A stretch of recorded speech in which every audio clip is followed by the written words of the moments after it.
Before mirrors became common fixtures in American homes, people once believed they did more than reflect a face. They captured a fragment of the soul of whoever looked into them. In Kansas, during the mid-1960s, that belief returned in a game whispered among restless teenagers, the summoning of Bloody Mary. They would light candles, turn off the lights, stare into the mirror at midnight, and call her name 3 times. A simple, harmless ritual, cheap, foolish even, yet it carried the magnetic pull of death for those who longed to test what lay beyond life. In October 1969, 5 teenagers from the small town of Hollow Creek gathered inside the old Wilkes family house, a rotting structure at the edge of a cornfield where the streetlights never reached. Among them was a girl named Clara Wilkes, the granddaughter of the house's last owner, who swore she would prove that Mary was real. They laughed, they lit the candle, they set a large mirror before the cracked sink, and they began to call. When the third Mary echoed through the room, the only candle flickered and died. In the suffocating dark, someone screamed. Feet stumbled. The 4 others ran, but Clara did not. She stood frozen, as if something behind the glass had claimed her gaze. When the police arrived, they found only a mirror split with hairline cracks, as though struck from within. No footprints, no sign of a struggle, only a faint handprint beneath the silvering, as if pressed from the other side. The investigation dragged on for 3 months. They searched the cornfields, the dry wells, even the tunnels beneath the house. There was no body, no evidence Clara had ever left the bathroom. The final report closed with 2 words as cold as the walls themselves: unexplained disappearance. But the people of Hollow Creek never forgot. Every year on the night of October 31st, someone swore they saw a light flicker inside the Wilkes house, though no one had lived there for decades. Some heard a girl's voice calling a name from behind the glass. Those who dared to visit told the same story. The mirror never fogged, no matter how damp or cold the air became. Decades passed, and the tale of Bloody Mary faded into a childish dare told at Halloween parties. Yet in Hollow Creek, no one looked into a mirror on that final night of October. The elders still warned. Every mirror remembers the faces that have stared into it, and some reflections never let go. I know. Nearly half a century after the disappearance, the Wilkes house still stood, leaning under a canopy of leafless trees, as if time itself had forgotten it. The walls peeled, the roof sagged, yet the mirror in the upstairs bathroom remained untouched, clear, cold, and free of dust. Every autumn, before the town's Halloween festival, someone was hired to clean the old place. This year it was Martha Heller, 58 years old, widowed, living alone on the southern edge of Kansas. Martha had heard of the house. When she was a child, she had lived not far from it, and the faintest memory she carried was of a song. A girl's voice, drifting from the Wilkes house one Halloween night. She had been 3 years old then.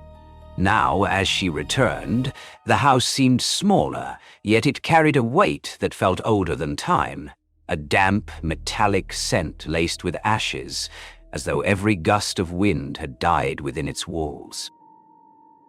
Her task was simple: collect the trash, sweep the floors, cover the furniture in white sheets. But on the first morning, she noticed something wrong. In a house veiled with dust and cobwebs, only one place was immaculate: the second-floor bathroom. The tiles were icy underfoot, spotless, and the large mirror gleamed with a sharpness that fractured the sunlight into thin, cutting slivers. She wiped the surface, only to see a mist bloom for a heartbeat, then vanish faster than her breath. A chill crept along her spine. In the reflection, the room behind her seemed brighter, as if lit by a second unseen lamp. That afternoon, Martha continued her work downstairs. The bathroom door above was left slightly ajar, yet every sound from within reached her clearly. A slow drip, the faint click of metal against porcelain. Then silence. When she went up and opened the door, the room was still, but a perfect circle of fog lingered on the mirror, shaped like the breath of someone standing very close. Night fell. Martha lay in the downstairs bedroom, the blanket pulled to her neck. Sleep would not come. Each time she closed her eyes, she saw the mirror, glowing faintly, like an open, unblinking eye.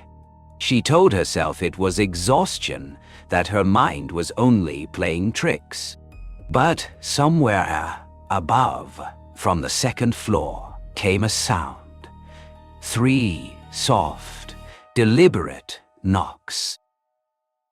When the final knock ceased, the wind outside changed direction. A draft swept through the hall, cold and steady, and on the bathroom mirror, the last veil of mist faded, revealing a single handprint, reversed, pressed from inside the glass. Now. The next morning, the Wilkes house lay under the pale gray light of October. Martha woke with the weight of a dream she could not remember. Something tight, airless.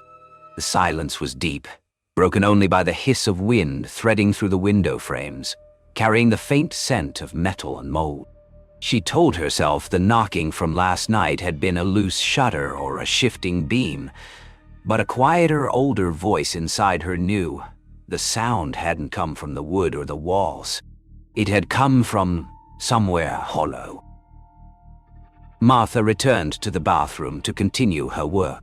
The mirror still shone, but now it seemed clearer, as though during the night, someone had wiped away a film that had been there for decades. Her reflection was disturbingly sharp. Every gray hair, every wrinkle at the corners of her eyes, the soft rhythm of her own breathing. But something felt wrong. In the glass, her breath lingered far too long. For a fleeting second, the fog on the mirror seemed to pulse, rising and falling like lungs. She stepped back, her heart hammering, yet the surface remained still. When she opened the window for air, a metallic note rang softly behind her. The mirror quivered, a subtle tremor, as if exhaling something it had held for too long. In the days that followed, she cleaned each room, but her eyes kept drifting upward. The mirror seemed to draw her attention no matter where she stood.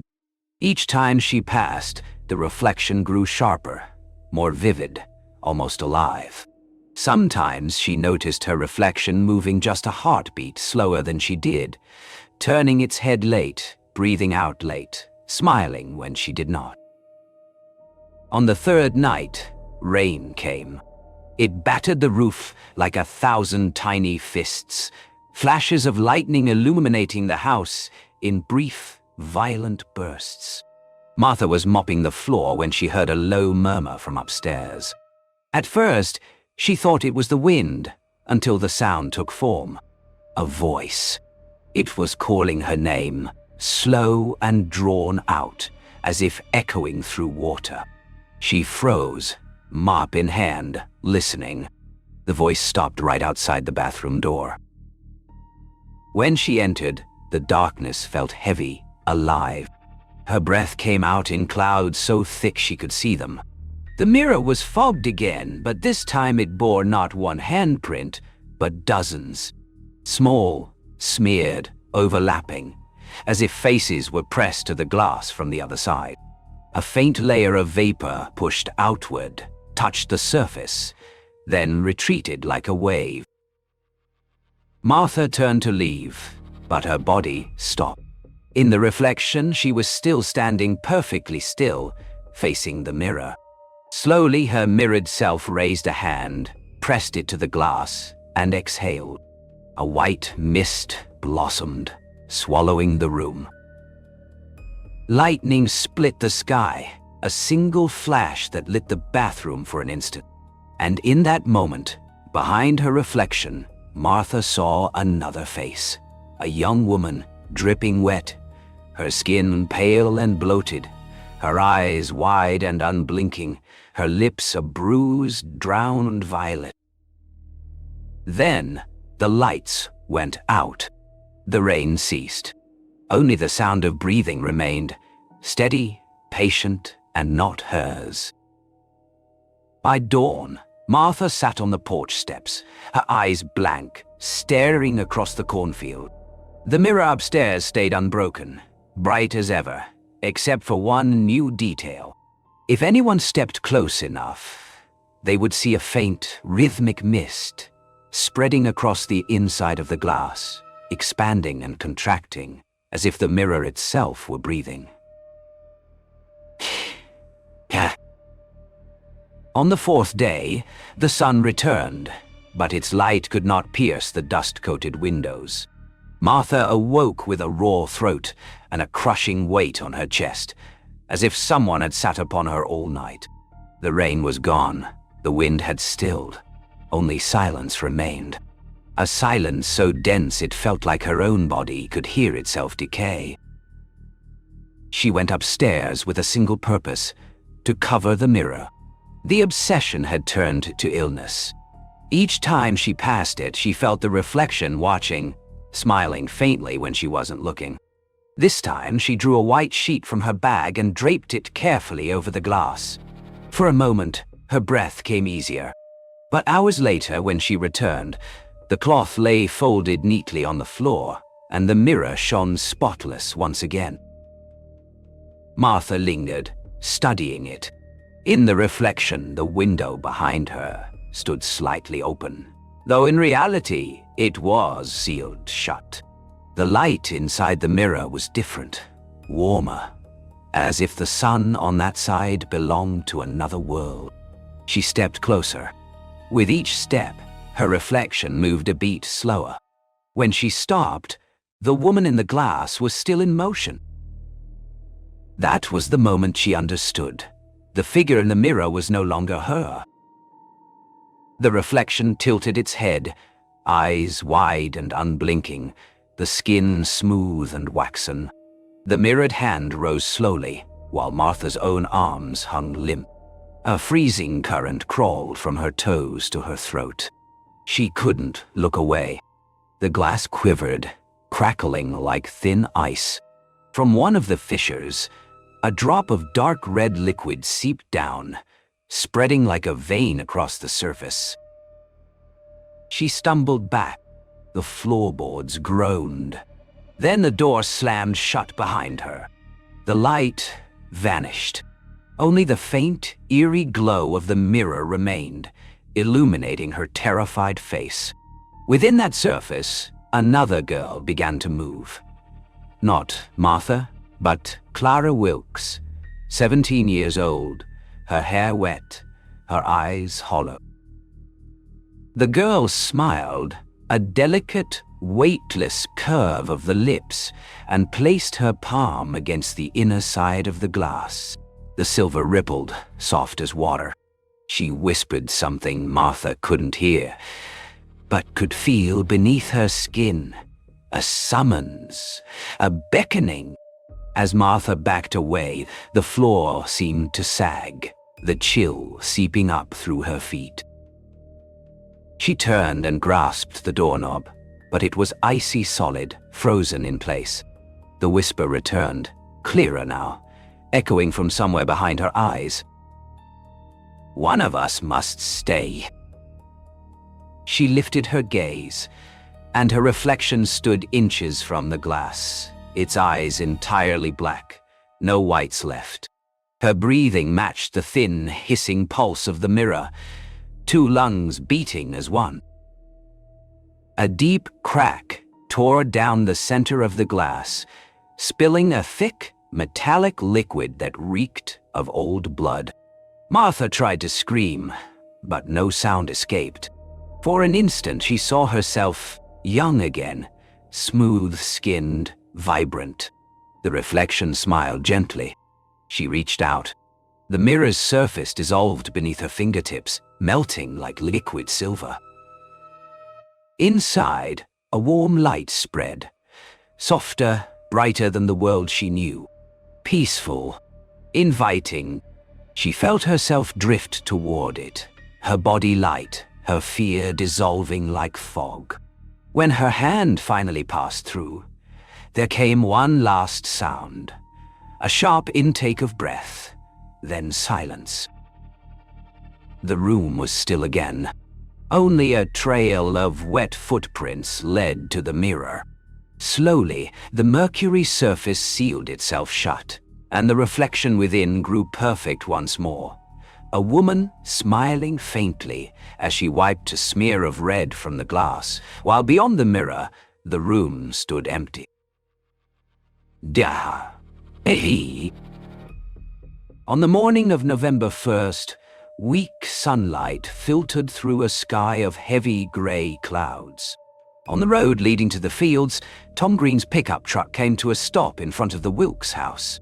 Tom, the property manager, had been sent to check on the place after the housekeeper, Martha Heller, stopped answering her phone for 2 days.